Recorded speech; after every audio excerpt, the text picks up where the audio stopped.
హిందీలో సామెత ఉంది, నాచినాయే ఆంగం తేడా అని. అంటే నాకు డ్యాన్స్ రాకపోతే కింద ఏదో నేల బాగాలేదు, అంతా ఒడిదుడుకులున్నాయని, ముఖం బాగాలేదు అద్దం బాల కొట్టుకున్నట్టు. గ్రామ సభల్లో ప్రజలు అడుగుతున్న ప్రశ్నలకు మీ దగ్గర సమాధానాలు ఉన్నాయా?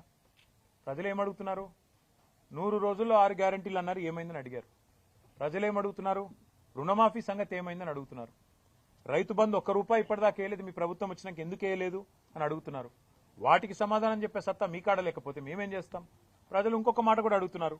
1,06,00,000 దరఖాస్తులు తీసుకున్నారు మీరు ప్రజాపాలన పేరిట డిసెంబర్ 23లో. ఆ దరఖాస్తులు ఇచ్చినాం కదా, రేషన్ కార్డులకు, రైతు భరోసాకు మళ్ళెందుకు దరఖాస్తు పెట్టాలని అడుగుతున్నారు. ఎవరు తప్పిది? ఆ దరఖాస్తులు ఎక్కడ పోయినాయి? ప్రభుత్వం దగ్గర సమాచారం లేదు. అందుకే ఇవాళ మీరు రాష్ట్ర ప్రభుత్వాన్ని అనేది ఏమంటే, మీరు పరిపాలనలో నిమగ్నం కండి. మీరు ఇతరత్ర కార్యక్రమాలు బంద్ పెట్టి ప్రజలకు మేలు చేసే కార్యక్రమాలు, గ్యారంటీల అమలు, వాటి మీద మీరు దృష్టి పెడితే ఈ నిరసనలు మీకు తప్పుతాయి. లేకపోతే మాత్రం ఇవాళ ఎక్కడన్నా ఒక్క టీఆర్ఎస్ నాయకుడు పాల్గొన్న దాఖలా మీరు చూపెడతారా?